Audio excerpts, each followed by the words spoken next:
Kina perlu menolak, hapuskanlah, terangilah jiwa di hitam jalanku.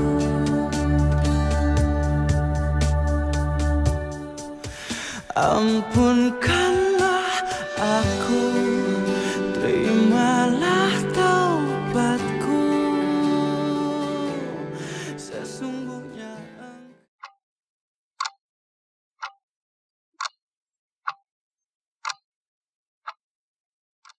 pengurusan mandi jenazah. Sifat-sifat yang mesti ada pada seseorang yang hendak menguruskan jenazah ialah Islam, berakal, dewasa, merdeka, berani, sabar, amanah dan mempunyai kemahiran dan ilmu yang cukup. Persediaan dan keperluan untuk memandikan jenazah. Tempat mandi, sabun mandi, air daun bidara, air bersih, kayu sugi sebanyak 7 batang, sarung tangan, kapas, air kapur barus, baldi berserta gayung. Cara memandikan jenazah. Letakkan mayat di tempat yang disediakan dengan niat. Bagi jenazah lelaki, nawaitul ghusli li hadzal mayyiti lillahi ta'ala. Bagi jenazah perempuan, nawaitul ghusli li hadhil mayyitah lillahi ta'ala. Tutup seluruh anggota mayat kecuali muka. Memakai sarung tangan, sediakan sabun, sediakan air kapur barus, istinjakkan mayat terlebih dahulu. Angkat sedikit bahagian kepala sehingga paras dadanya. Mengeluarkan kotoran dalam perut dengan menekan perutnya perlahan-lahan dengan menggunakan kain alas agar tidak tersentuh kemaluannya. Siram dan basuh dengan air sahaja dahulu. Gosokkan giginya, lubang hidung, lubang telinga, celah ketiaknya, celah jari tangan dan kaki serta rambutnya. Siram atau basuh seluruh anggota mayat dengan air sabun. Selentangkan mayat basuh dari kepala hingga hujung kaki 3 kali dengan air bersih. Seterusnya siram sebelah kanan 3 kali, kemudian sebelah kiri 3 kali. Letakkan mayat dalam keadaan mengiring ke kiri dan basuh bahagian lambung kanan sebelah belakang. Kemudian mengiringkan mayat ke kanan dan basuh bahagian lambung sebelah kirinya. Selentangkan semula mayat.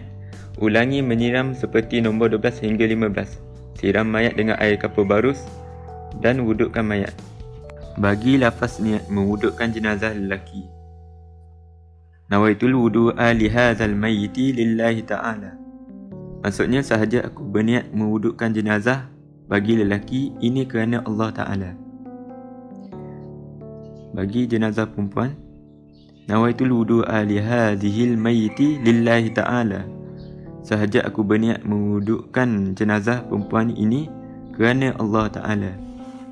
Setelah selesai dimandikan dan diwudukkan dengan baik dan sempurna, hendaklah dilapkan dengan menggunakan tuala pada seluruh badan mayat. Pakaikan cawat di bahagian kemaluan mayat. Usung dengan menutup seluruh anggotanya.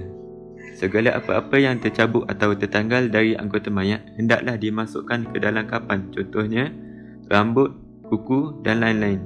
Dengan ini, selesailah kerja memandikan mayat dengan sempurnanya.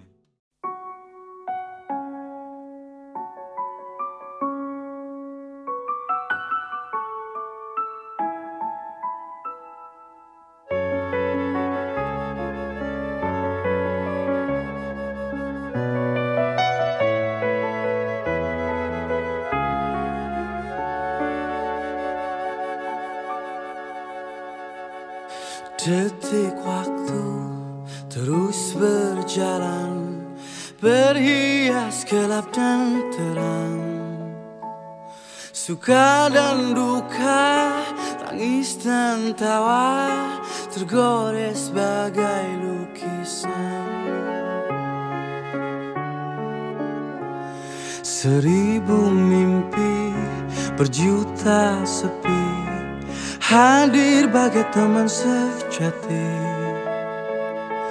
Di antara lelahnya jiwa, dalam resah dan air mata ku persembahkan kepadamu yang terindah dalam hidupku.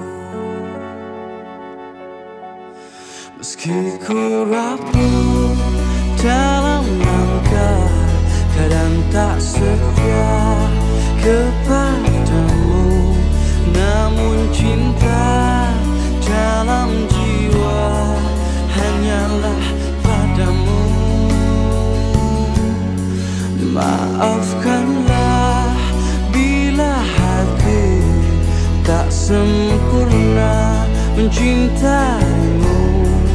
Dalam dada ku harap hanya dirimu yang bertakhta.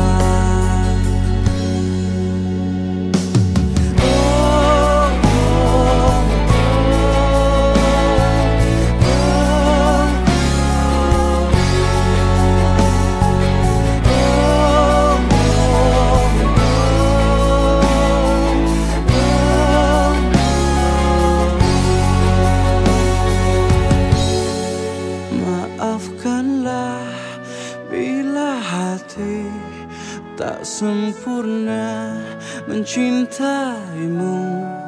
Dalam dada ku harap hanya dirimu yang bertakhta.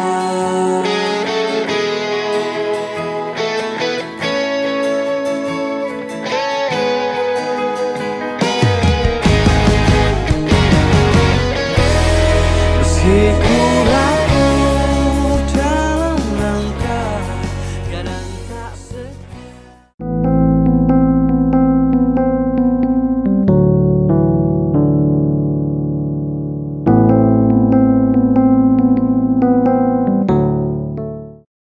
Okey, saya akan ceritakan tentang pengebumian jenazah. Pertamanya ialah tujuannya ialah untuk kita menjaga keselamatan, maruah dan kehormatan jenazah tersebut. Okey. Seterusnya perkara-perkara yang berkaitan tentang kebumian jenazah ialah masa pengebumiannya ialah kita boleh lakukan pengebumian pada bila-bila masa sahaja, tetapi ada 3 waktu yang makruh untuk kita lakukan pengebumian. Pertama ialah sewaktu terbit matahari. Yang kedua ialah waktu syuruk, iaitu matahari tepat di atas kepala. Dan yang ketiga ialah waktu terbenam matahari. Okey. Seterusnya perkara yang harus ialah harus menguburkan satu liang lahat untuk satu jenazah sahaja. Okey. Seterusnya adalah perkara-perkara yang sunat dilakukan ketika mengebumikan jenazah. Sunat ialah kita mendalamkan liang lahat tersebut untuk mengelakkan daripada berbau dan digali oleh binatang buas. Selain itu, kita harus meninggikan tanah liang lahat tersebut setinggi sejengkal setelah kita selesai kambus liang lahat tersebut. Selepas itu, perkara yang sunat dilakukan ialah setelah selesai pengebumian, kita harus mendoakan jenazah. Iaitu di dalam talqin ada. Last kali, yang terakhir ialah perkara yang wajib kita lakukan ialah menghadapkan muka jenazah ke dalam liang lahat, ke arah liang lahat, dan mengiringkan jenazah di atas rusuk kanan jenazah. Okey. Seterusnya saya akan terangkan tentang cara kebumikan jenazah. Pertamanya, kita harus menggali kubur dengan kedalaman yang sesuai supaya liang lahat tersebut tidak berbau dan tidak dapat dihidu dan dikorek oleh binatang buas. Okey, minimumnya ialah separas pinggang kita, pinggang biasa orang dewasa. Tetapi umumnya di Malaysia kita akan lakukan ukuran 7 kaki kali 7 kali dengan 3 kaki lebar, 7 kaki dalam, 7 kaki panjang. Okey, itu umum untuk Malaysia lah. Seterusnya kita harus masukkan jenazah ke dalam liang lahat, dan seterusnya kita mengiringkan badan jenazah di atas rusuk kanan dan menghadap ke arah kiblat. Selesai itu, kita haruslah mengambus atau menutup kembali liang lahat tersebut supaya menjaga keselamatan jenazah tersebut. Setelah selesai, kita haruslah sunat untuk meninggikan tanah kubur setinggi sejengkal. Okey.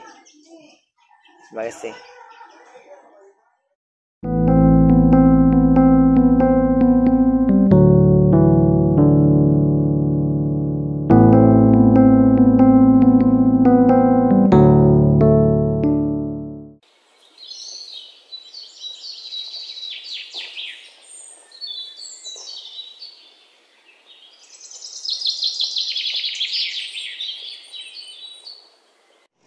Assalamualaikum, saya Muhammad Ruzzaini Hafiz akan menerangkan satu tajuk iaitu mengenai solat sunat jenazah. Okey, saya masuk kepada rukun solat jenazah. Yang pertama, berdiri tegak. Yang kedua, niat. Yang ketiga, takbir sebanyak 4 kali. Yang keempat, membaca Al-Fatihah. Yang kelima, selawat ke atas Nabi. Yang keenam, selepas selawat ke atas Nabi, kita akan mendoakan jenazah. Yang ketujuh, memberi salam. Jadi rukun solat jenazah ini semuanya ada 7. Okey, saya masuk kepada cara untuk solatkan jenazah lelaki. Okey, yang pertama sekali, kedudukan jenazah lelaki. Kedudukannya mestilah melintang di hadapan imam, dan bahu kanan jenazah tersebut mestilah berhadapan dengan imam, bertentangan dengan imam, dan kedudukan imam di bahagian kepala jenazah tersebut. Okey, yang pertama sekali, berdiri tegak dan niat usolli ala hadzal mayyit arba'a takbiratin fardu kifayah makmuman lillahi ta'ala.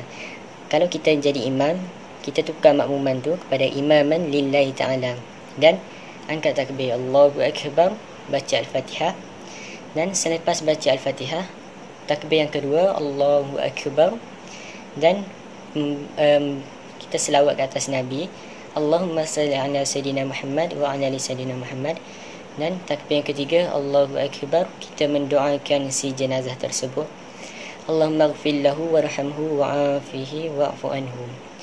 Dan takbir yang terakhir iaitu takbir yang keempat, Allahu Akbar, kita baca Allahumma la tahrimna ajrahu wa la taftimna ba'dahu waghfir lana wa lahu. Dan sesudah selesai membaca doa tersebut, kita bagi salam. Assalamualaikum warahmatullahi.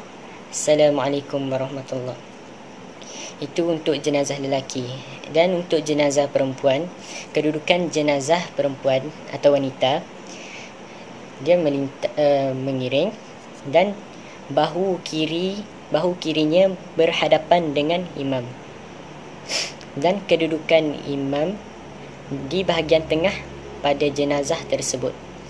Dan niat macam biasa, yang pertama berdiri tegak dan niat usolli ala hadzal mayyitah arba'a takbiratin fardu kifayah makmuman lillahi ta'ala. Jika kita jadi imam, kita tukar makmuman tu kepada imaman lillahi ta'ala, dan seterusnya angkat takbir Allahu Akbar, takbir pertama baca Al-Fatihah, dan seterusnya Allahu Akbar, selawat ke atas Nabi, Allahumma salli ala Sayyidina Muhammad wa ala Sayyidina Muhammad.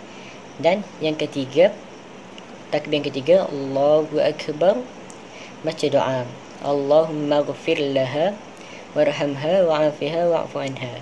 Itu untuk doa kepada si jenazah perempuan. Dan takbir terakhir Allahu Akbar, baca sama macam tadi, Allahumma la tahrimna ajrahu wa la taftimna ba'dahu waghfir lana wa lahu. Dan kita akhiri dengan salam. Assalamualaikum warahmatullahi. Assalamualaikum warahmatullahi. Dan baca doa. Okey. Sekian dari saya. Assalamualaikum warahmatullahi wabarakatuh.